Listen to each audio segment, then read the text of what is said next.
Bohdana Neborak is a journalist, curator of cultural projects, and editor at the Ukrainians Media. With an MA in law, Bohdana has more than 10 years of experience in creative industries. In 2020, Bohdana drafted and launched the first state literary translation grant program at the Ukrainian Book Institute. She has co-hosted a podcast about culture and colonialism and is a lecturer of contemporary Ukrainian literature course at the Projector Institute. She is a co-curator at the FUNDAMENT Literary Festival and founder of the Kyiv Book Club reading promotion platform.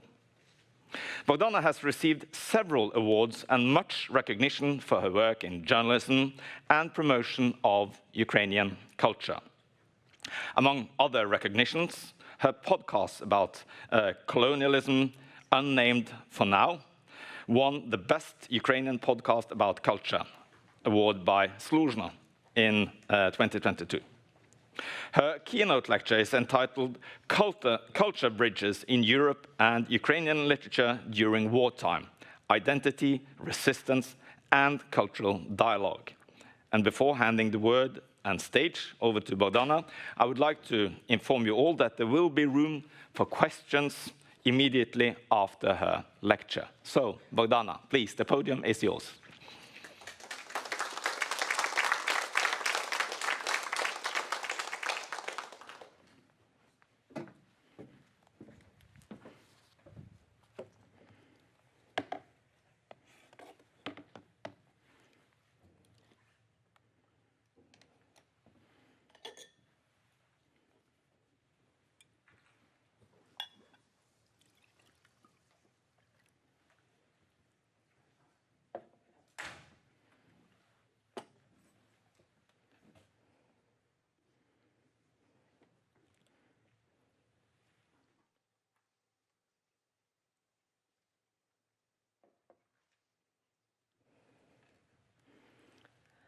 Hello, dear colleagues. It is a big honor and pleasure today to speak to you. And I'm very grateful for this conference and our possibility to cooperate. So first of all, I wish all of us a really fruitful conversation today and tomorrow. And I'm really thrilled to be here today, as my first foreign trip in 2022 was also to Norway, but to Oslo. And it is a big privilege today to introduce you my keynote speech about the trends and some changes in culture and literary discourse in Ukraine. As Martin said, I'm a journalist and I do culture projects in Ukraine. And from this perspective, I will speak today, focusing on the changes in the field of literature. And I will propose the, let's say, introduction to the idea of culture bridges that we might build in the future, but also focusing on some of the bridges that have been already built before, especially in 20th century. Today, I want to speak about what changed rapidly in 2022, but also to focus on new trends that rose on this fundamentum since 2022. And as you all remember, the beginning of the full war of Russia against Ukraine was the time when culture became an integral part of contemporary Ukrainian society's life. The explanation was really super simple and plain. People heard that their language, their culture, their literature is a target. And they were asking themselves, why it is a target, why any kind of Ukrainian culture. Probably we see our alarm somewhere in Ukraine. And that's a reality under which, as colleagues already said, culture is still very active inside of the country and how creatives work in Ukraine. I will move on. The main question in 2022 was why Ukrainian culture is a target and which stories does it bring with itself so it is put as a target. And the explanation was found in Ukrainian literature first and foremost. It was simple because people understood that probably a lot of explanations can be found in fiction. And the texts of Taras Shevchenko and Oksana Zabushko, Serhiy Zhadan and Tanya Malyarchuk, Ivan Bagriany and Sofia Andrukhovich were used as a source for finding these answers to this difficult question. They were not so much the source of aesthetic experience, but rather a path of finding the answer of what is contemporary Ukrainian identity. Today, this interest is transforming into a reading practice, but it had a striking impact on the emergence of new trends that have changed the literary ecosystem and its infrastructure. And today I will speak about these changes because I believe it is really very, very important to all of the panelists to have it on the background. The question was, which stories does Ukrainian literature bring? And the main interest of readership laid in the stories that spoke about Russian aggression and Ukrainian resistance and resilience. In the beginning, the main interest laid in the war stories. For instance, the super important author of 2022 was Ivan Bagriany with his fiction, but also there was a huge interest in Ukrainian classics that speaks about outcomes of war and that speaks about the possible future that will come after the war. Many new projects dedicated to Ukrainian classics arose, and probably it was the first time in Ukrainian history that we finally got so many good classic series with new comments on Ukrainian book market. Ukrainian classic also provided this answer to identity question. There was really a huge interest in repressed authors. I remember very well year 2023 when I had a masterclass for people who work at the new biggest bookstore in Kyiv. I will show you further the bookstore.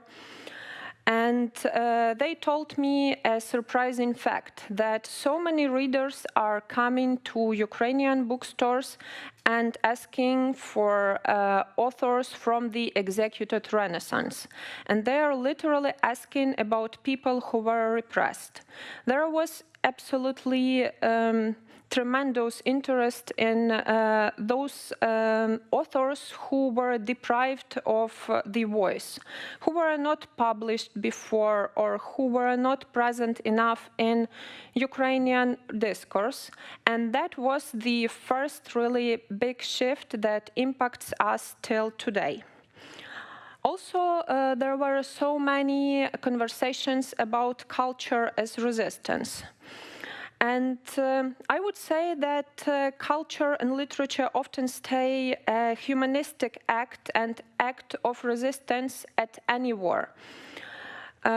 It often helps us to speak with the foreigners. I speak right now as a Ukrainian because foreigners also have stories which are strikingly the same.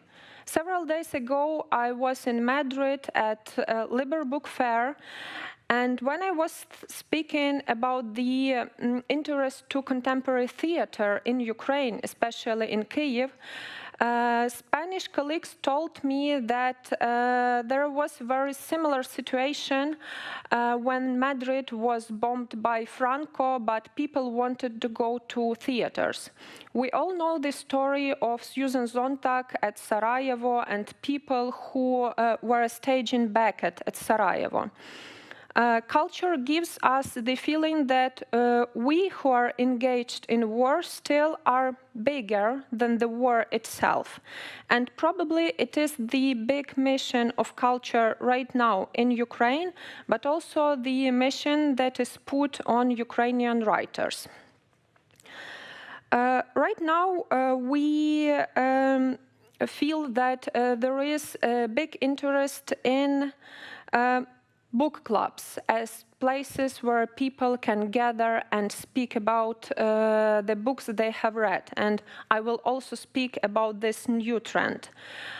Also, we need to emphasize the poetic reaction to the news. So many Ukrainian contemporary poets write poetry right away after they are back from frontline, or when they are back from any kind of witnessing of traumatic events. I need to say right now that such instrumentalization of culture, when we speak about culture as the tool of resilience, in my case it is literature, in general has a negative impact when we speak about analysis of culture.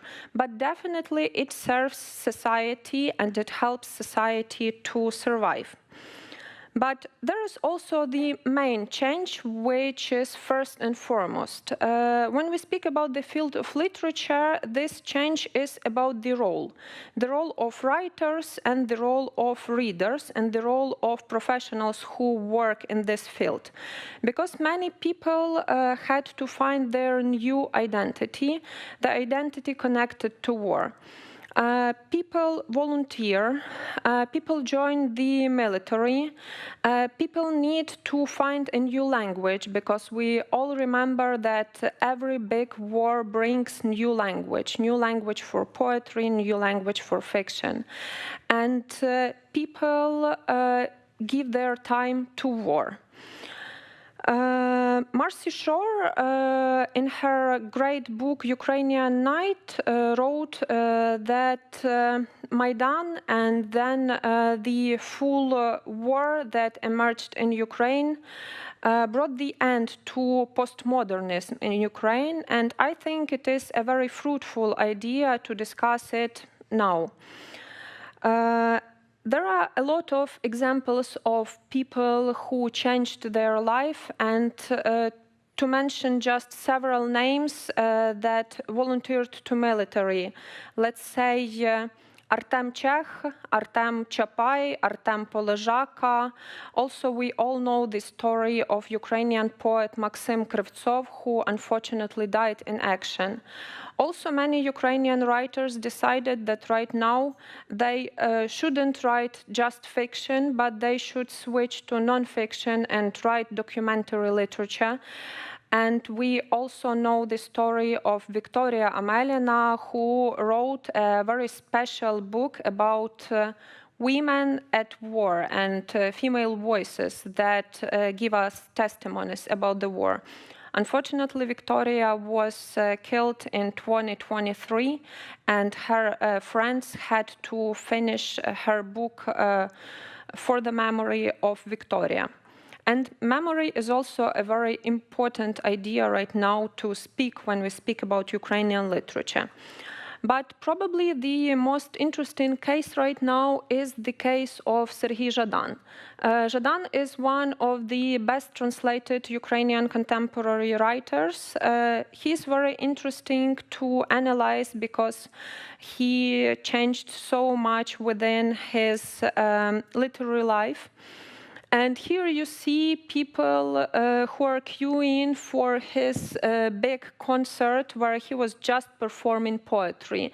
Several thousand of people were waiting for this evening just to share this experience of listening to poetry and to feel literature in this way. But Serhiy Zhadan also decided to join the military. Zhadan was volunteering since 2014, and he wrote about Russian war against Ukraine since 2014. Fortunately, we have translated works into Norwegian, especially his book Orphanage, which is about Russian-Ukrainian war. But it is the decision that Ukrainian writers make right now. They understand that they may speak about the reality in Ukraine, but also there are situations when they need to protect their language, volunteering to the military. And I think that that's what we will face further because we understand that the war is not coming to an end. And many public figures, intellectuals, journalists, they do the same, understanding they have to replace somebody at a specific point of the front line. At the same time, there are so many writers who understand that they need to give testimony about Ukrainian reality. And it is important to speak about those who try to make the discourse wider. Who try to speak about Ukrainian stories which are not only war stories. Because it is also a problem and an issue right now that so many things we are discussing are very directly connected to war. And it is simple because Ukraine needs more weapons and Ukraine needs military support to move on. But at the same time, right now, I feel one of the most important things everyone here can do is to speak about broader narratives that can be found in Ukrainian culture.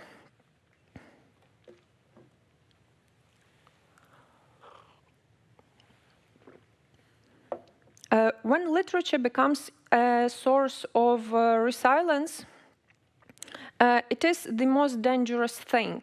How much literature and how much culture is left to us? And it is the question that professionals often pose to themselves.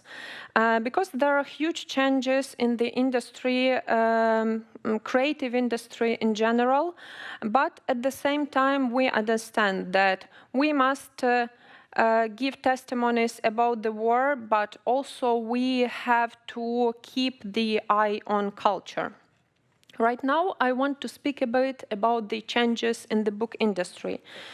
Because those of you, especially who are not from Ukraine, you probably follow the growth in the book industry in Ukraine. There are new book series, there are new publishing houses. The new publishing houses have very specific missions and ideas. But also there are a lot of losses and the general situation is quite complicated. The year 2025 started from the missile attack on the building which is close to the office of President of Ukraine. And this is the building that many of you know as the Writers' Union building. Quite important place for the history of Ukrainian literature as such. Many libraries are being destroyed or damaged. The same thing is with the publishing facilities and the warehouses. And probably the main example for our conversation is Kharkiv Oblast, because so many publishing facilities are located there. And they cannot be simply replaced to another region that we consider to be safer. Right before the Book Arsenal in 2024, Book Arsenal is probably one of the biggest book fairs in Ukraine and one of the most important. There was a huge attack on the book facilities of Factor Druk in Kharkiv, and on the photo you see the outcomes, but also the outcomes were felt in Kyiv, because so many books that had to be presented at Book Arsenal were not presented physically just because they burnt out in that damaged facilities. It is difficult because we can speak also about the general decline in reading interests. In the very beginning, people wanted to read books more and more, and that can be compared with this situation with the theaters. When I take my book and when I have a cup of good coffee, I feel better. I feel that there is another reality in my life except of the war reality. But definitely when we speak now, it is the 4th year of full aggression of Russia. There are different questions that arise. And first of all, it is the price on books, because we have the paper which is mainly imported from European Union. Also, it is the demand. In 2022 and 2023, so many people wanted to read about war. They wanted to discover classics because there was the general idea that they need to discover why they are being killed.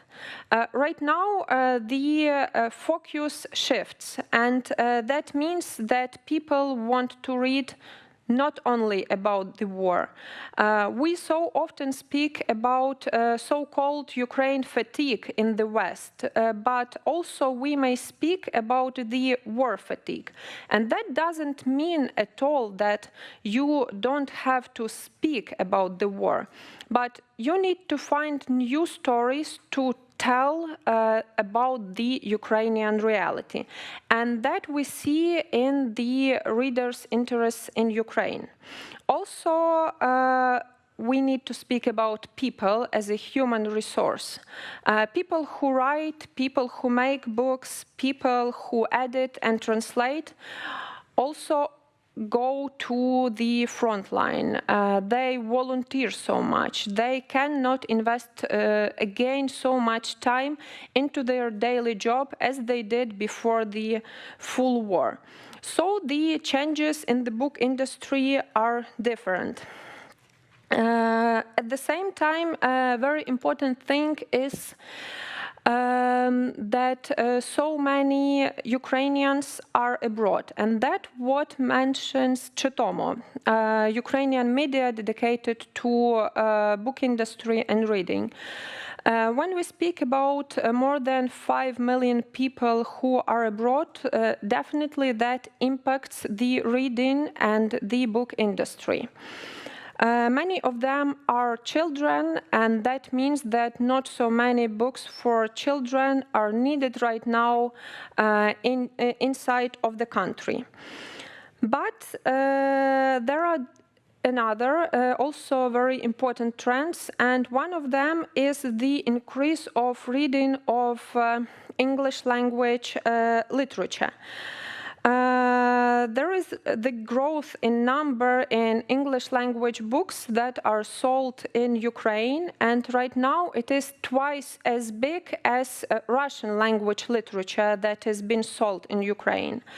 And right now we don't have enough data to speak about reading trends in English in Ukraine, but we definitely see that the demand is huge, and it will also impact the Ukrainian book market, because popular titles should be translated together with the publication of the original, or probably the readers will read them originally in English. Also, there are changes in reading practices, and I already mentioned the interest to Ukrainian classics. But I would say that this interest should be considered common for any culture of a sovereign state. I want to put the emphasis on other trends and speak that more and more productive scholars and professors of universities are open to writing non-fiction literature. And this changes everything, because they propose the keys to different topics. What is also very important is that they write not only about Ukrainian literature, but they write also about the world classics. And this is the thing that was a blank page on Ukrainian book market in general before. But right now, Ukrainian readers have these tools to dive into different kinds of literature.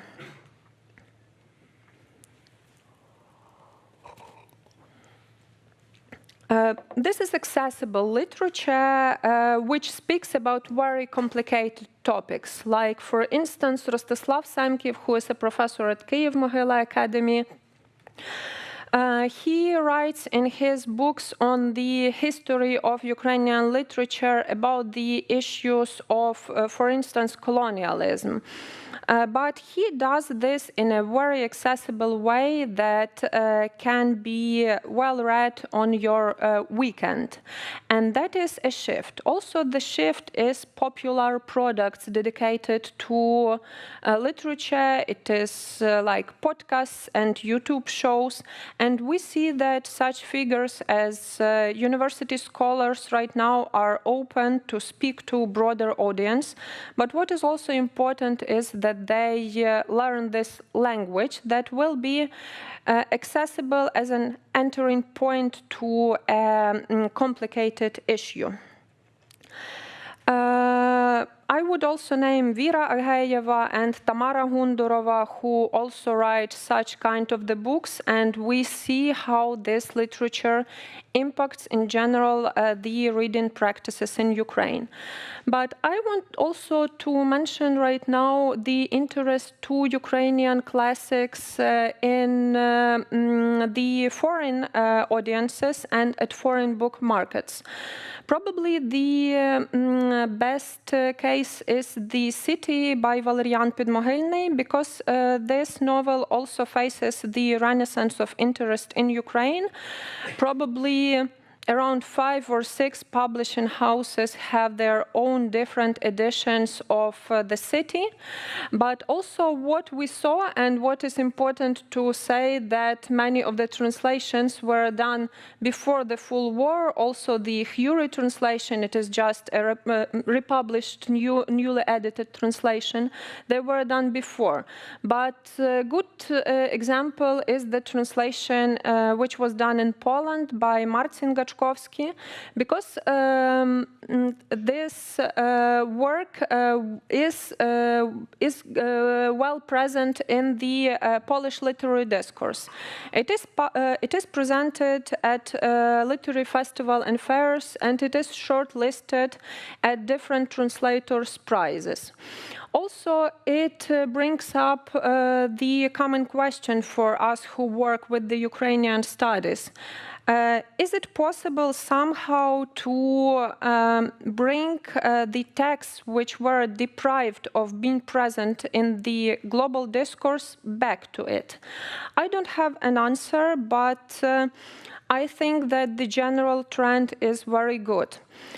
It also reminds me the texts from the 50s In the 50s, Ukrainian linguist and literary critic George Shevelov, he wrote about the literature of Ukrainian modernism, that the main goal of this literature is decolonial goal, actually.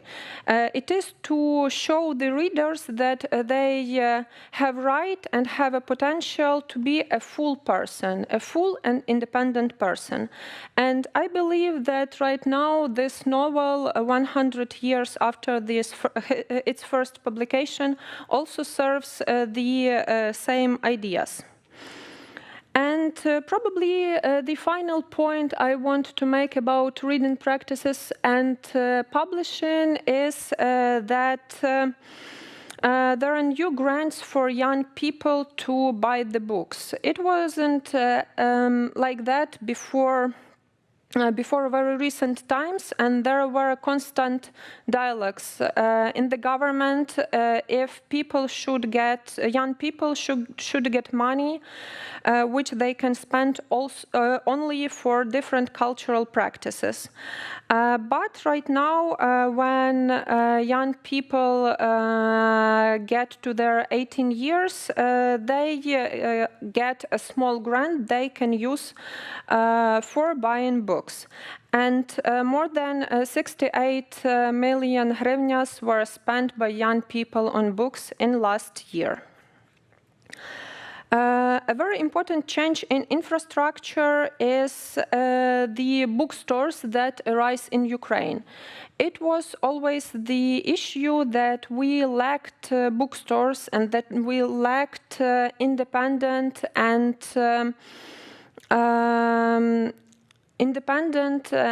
bookstores which will serve as cultural hubs. And this is the thing that is very special. It explains a lot about the changes in the society, because bookstores, they work as cultural hubs.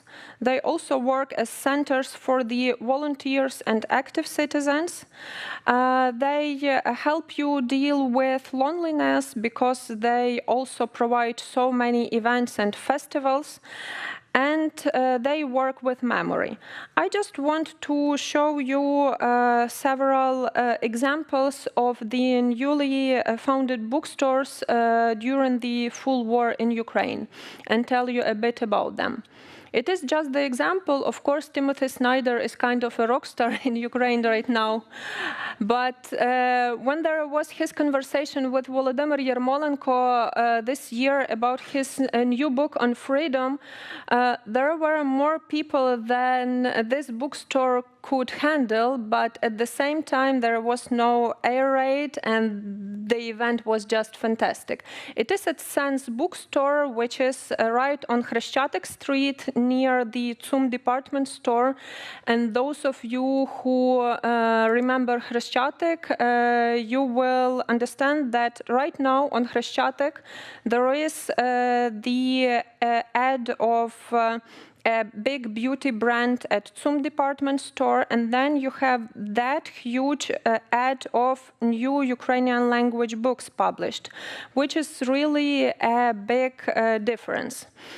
It is Sense bookstore, which right now operates in Kyiv at 2 places and also in Ivano-Frankivsk, and it is a big cultural hub, which was in the beginning of full war a volunteer hub. Right now, so many active people gather there, and every night in Kyiv you can find a good culture event there. Also, there is an interesting new bookstore, which is also right now a chain. It is called Read Eat, and it is very focused on aesthetic of reading and aesthetic of book talk, aesthetic of how do you interact with literature. Another important thing in Ukraine right now is specialization, because right now the big difference is that people are not trying to fulfill the demands of all of the audiences simultaneously. For instance, there is a new bookshop, Zbirka, which is dedicated only to non-fiction about art and to photo books, and it is quite successful, and I would say even a trendsetter right now, because so much literature is brought from the abroad, and people are very interested in buying these books. And my last example is the bookstore in Vinnytsia. The bookstore is called The Heroes, and it is dedicated to a fallen soldier who was, by the way, philologist, and he wrote about the idea of the road in the modernist novels. He was a student of National University of Kyiv Academy. His name was Mykola Rachok, and he had a dream to open a bookstore in his home city of Vinnytsia. Here you see his sister and the team of the bookstore. They opened the bookstore in memory of Mykola.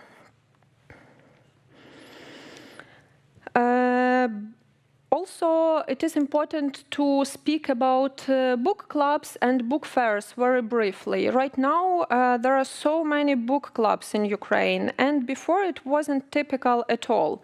But now people, I think that it is also a post-COVID trend, but also right now it is the reality of war. People want to gather and to have the topics for conversation. My friend and colleague very frequently tells that it is much interesting to speak about the characters of fiction than about your neighbors. But I also think that it is a good trend, because people feel that literature and reading in general is not a grail which can be read only by people with very specific education, that literature is for everybody. And that is a trend that also I think we need to follow, but also to help this trend to become a new norm. Also, we have new festivals, and I don't want to mention each of them, but I just want to highlight the trend, and the trend is also about the specialization and thorough work with different audiences.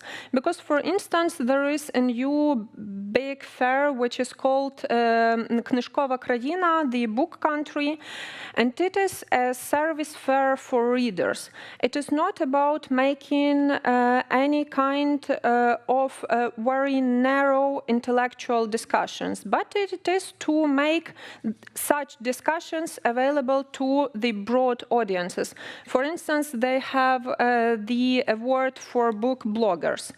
But also it is the time when Ukrainians also understand that Ukrainian market is a big market, and that Ukraine is really a very big and very diverse country, and we need to focus on very different audiences with our products.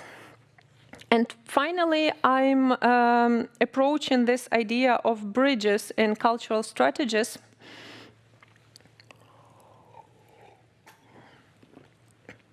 And when I was thinking what I can really say to you about the bridges, when we try to draft bridges, when we dream about bridges, I was going back. I was going back to different anthologies. I was going back to Ukrainian intellectuals of the 20s, Ukrainian intellectuals of 30s, people who were writing essayism in 50s, people who were trying to introduce their culture in the end of 80s and in the beginning of 90s. And I was asking myself, am I really able to do anything new? Definitely, we all believe that we will be able to go further. And at the same time, it is important to keep this fundamentum that we already have. So I really return frequently to press, to milestone anthologies, to testimonies that demonstrate this essence of certain issues. Because our situation is unique, but it isn't new at the same time, because there always were people who were involved in trying to make Ukrainian literature more visible, and they really faced quite similar challenges.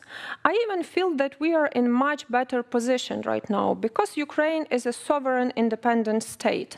And right now we speak from this position that Oksana Zabushko says is protected with Ukrainian military. Because our culture right now deserves to be heard and deserves to be researched. But I also think about the names and the generation shifts. And here you see one of quite important anthologies of the end of the 20th century. And here you can look just at the names to think about the idea of the canon of contemporary Ukrainian poetry in 1990. You really see people from very different generations. It's not only the people who were working in 80s. And if you read the names, you will understand that often their aesthetics is quite different. But there is a very important point. The compiler of anthology, Igor Remaruk, who is the great poet himself, but who was also the great editor, he understood that it can be his only option to show Ukrainian poetry to any new audience, and to show some of the names that were deprived of the possibility to be published. And he did this like that. There is a very interesting introduction to this book where Mykola Ryabchuk says that he doesn't really know which is the future of Ukrainian language in which all those people write. And he finds very insightful quotes when poets really write that they live in endangered language. Right now, we feel the situation is a bit different, yes, but we also understand that it can move back.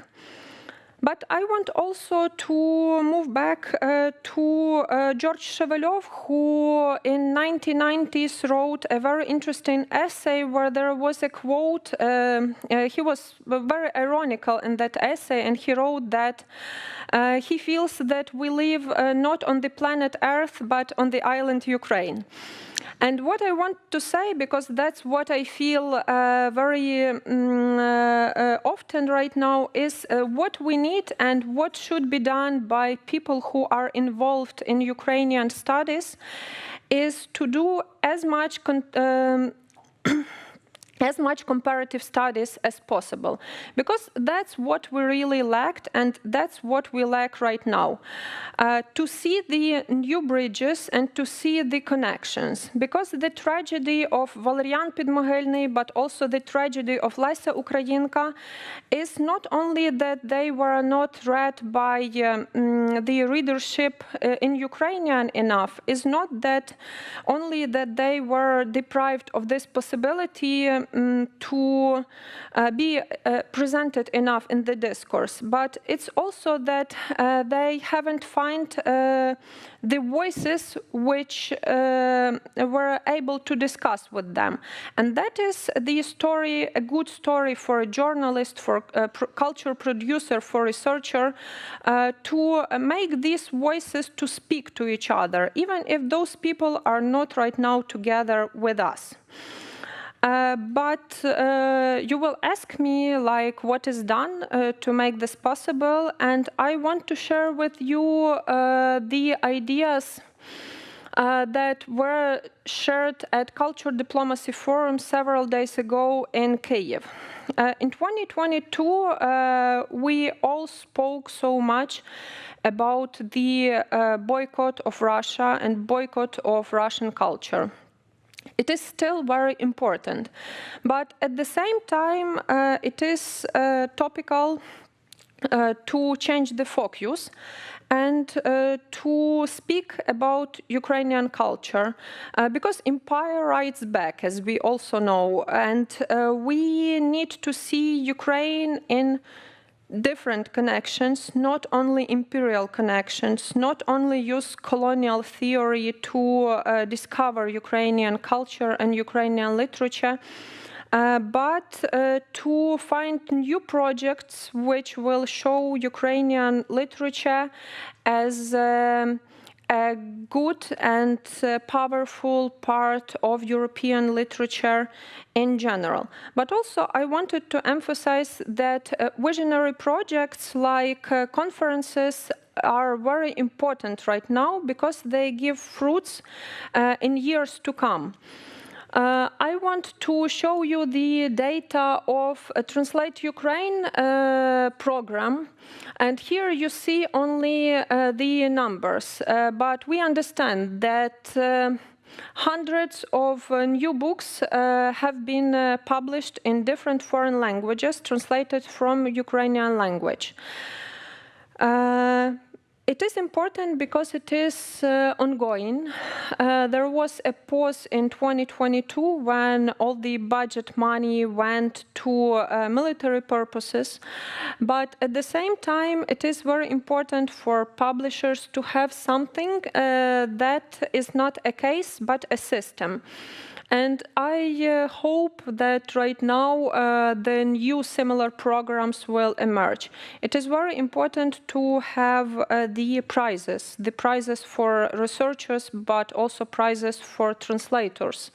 And in Ukraine right now we have Dragoman Prize for the translators from Ukrainian into foreign languages, but we need to do more. To end, I wanted to speak very briefly about the big narratives that Ukrainian literature can bring to light. Because we can invite not only to the conversation about war, about Russian war against Ukraine, about Russian aggression, but also another grand narratives. And it was a very good surprise for me when I was checking which literature is already been translated into Norwegian, because so different and at the same time so important books have already been translated into Norwegian language.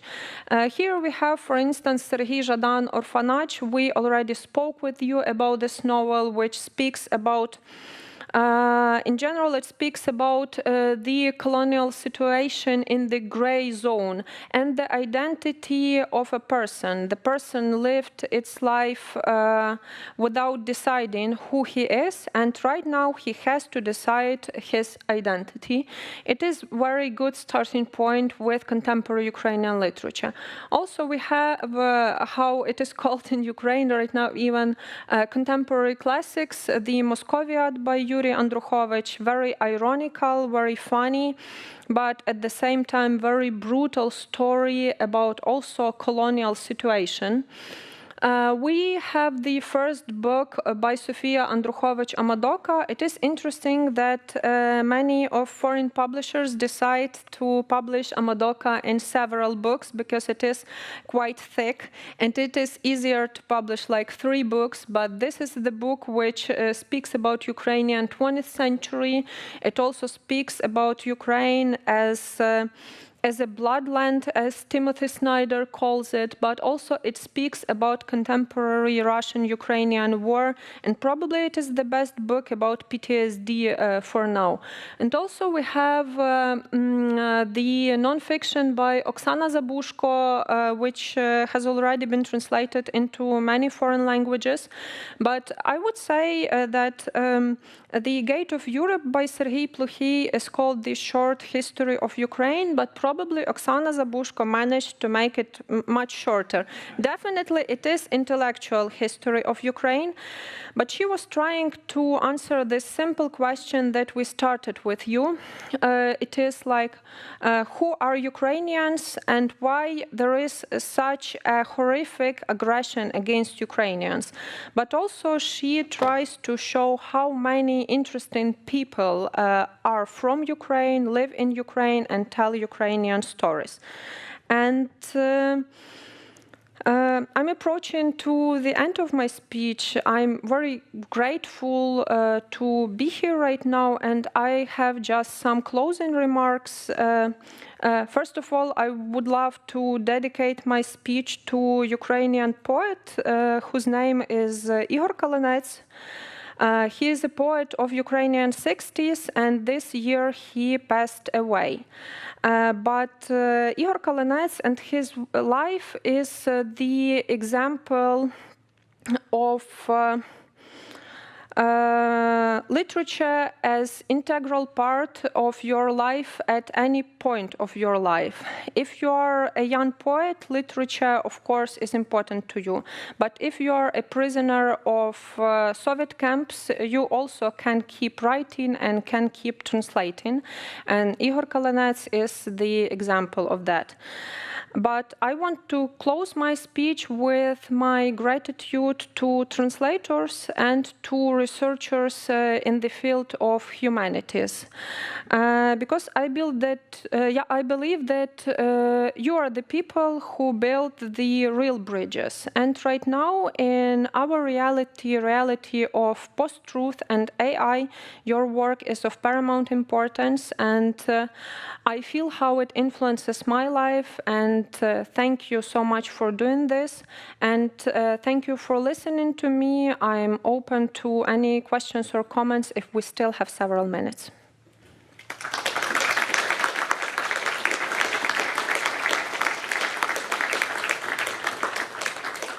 Thank you so much, Bohdana. I look forward to the day when we can add the Norwegian translation of Misto to the picture that you just showed us.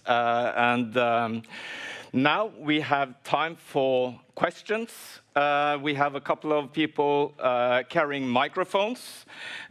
Since this is a hybrid event, I would ask you to wait until you have the microphone, until you pose your question, and please introduce yourselves. So just raise your hands if you have any questions for Bohdana. Yes, in the middle.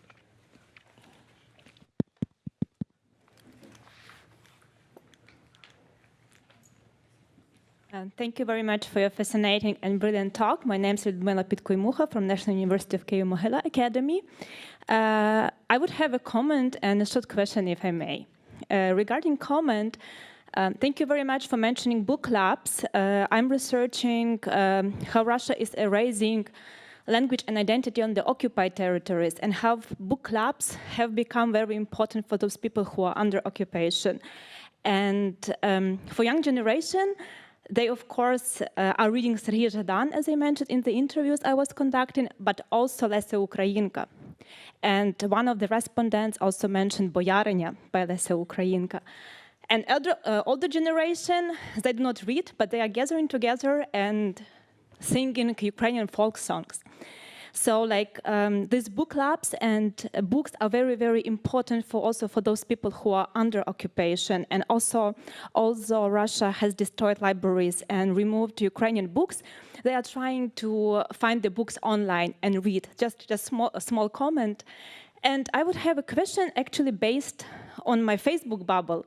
So there's two discussions I observed. First discussion, should writers write about the war now, when the war is still ongoing, or they have to wait a bit and just reconsider, rethink, and so on? And second question, that another discussion I observed, can people who are not militaries write about the war if they were not active participant of the war? On your opinion. Thank you.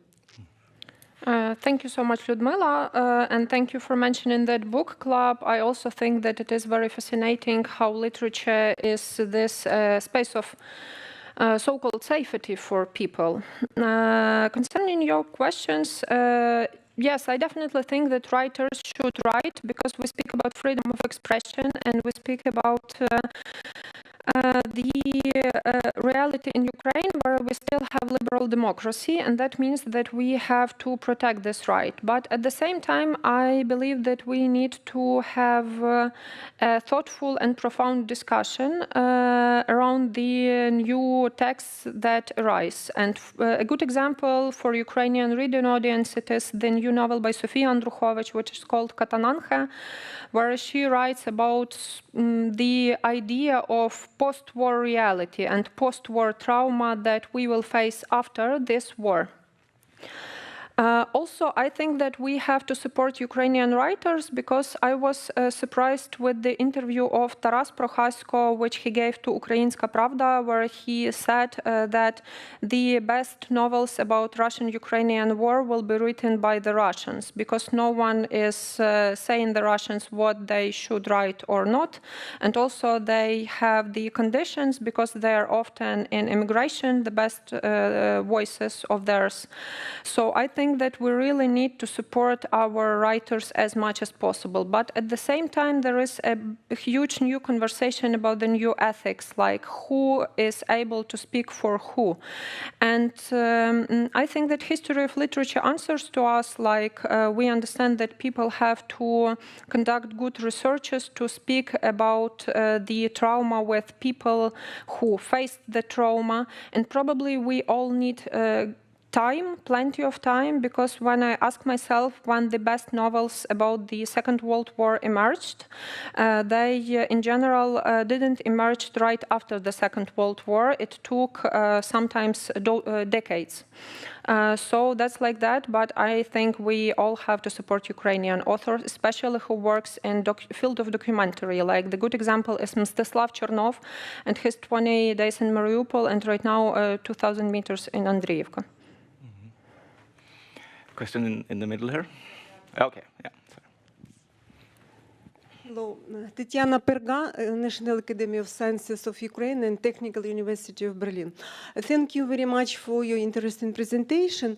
I'm interested in children literature, because you mentioned only about the quantity, but I'm interested in the quality of in assortment, and maybe the question how to talk to children about the war. Thank you. Thank you, Tatiana. When it comes to children's literature, I really follow very much the work of Tatiana Stus, who founded the platform of Barabuka. She writes about Ukrainian literature a lot. She resides in Kyiv and she works with kids. And also I know that she covers the new books about war issues that arise at Ukrainian book market. I really don't have enough competence to speak about children's literature, but I would also say that right now there is a huge demand to good children's literature. And probably the best example for Ukrainians or for people who know the market is the Ababa Halamaha Publishing House and the Old Lion Publishing House, Ranok Publishing House, because they also provide quality stories, but for good escapism and for education in Ukrainian language. But in general, Tatiana Stus is the best person to answer. We have time for a final question here in the middle. I'm not sure it's a question. My name is Alexandra Ivanyuk. I'm from Kyiv, but I've been living in Warsaw for many years, and I represent the University of Warsaw and mostly the Ukrainian House of Warsaw, where we actually host many Ukrainian writers. And I just wanted to bring up a very interesting case. Recently, Nobel Prize winner, Polish writer Olga Tokarczuk in Krakow encouraged foreign writers go to Ukraine, write about Ukraine, put Russia on hold and just discover Ukraine, just as you said. And we have a very interesting case in Poland because there is Szczepan Twardoch, who is very important and talented and brilliant Polish writer, and who is also a person who has been going to the front line in Ukraine, giving a lot of help, money to Ukrainian army, and of course, talking to the people. And he did write a novel, which is now very popular. It's called Null. even in Polish, and it's in Ukraine, it still hasn't been translated, and I've heard from some insiders that there were very mystery stories with the buying of rights to translate the stories. And here what we have. What he wrote is a very cynical perspective on war for Ukrainians. If you read it as a Ukrainian, you cannot prevent yourself from feeling that it's too much, that he doesn't have a right to write this way about Ukrainian war because he's not Ukrainian and he's not a soldier. But when you read it as a Polish, it's great because Poles don't read that much Ukrainian literature. It changes, there are much more literature translated, but still it's not as lovable, as loved as Russian literature, which they adore. And especially when you read it as a German writer or a French reader, it's great. It really helps Ukrainians because it gives the attention, it shows the perspective, it reminds about ongoing war and so on and so forth. So I just wanted maybe you to comment on that, and maybe you've heard if someone is translated. I know that Fabula bought rights to translate this, but I don't know if anyone is already doing this. Thank you very much. Thank you very much. I would be very brief. And I just think that this case that you brought up is a very important one. And I, in general, like the work especially of Szczepan Twardoch.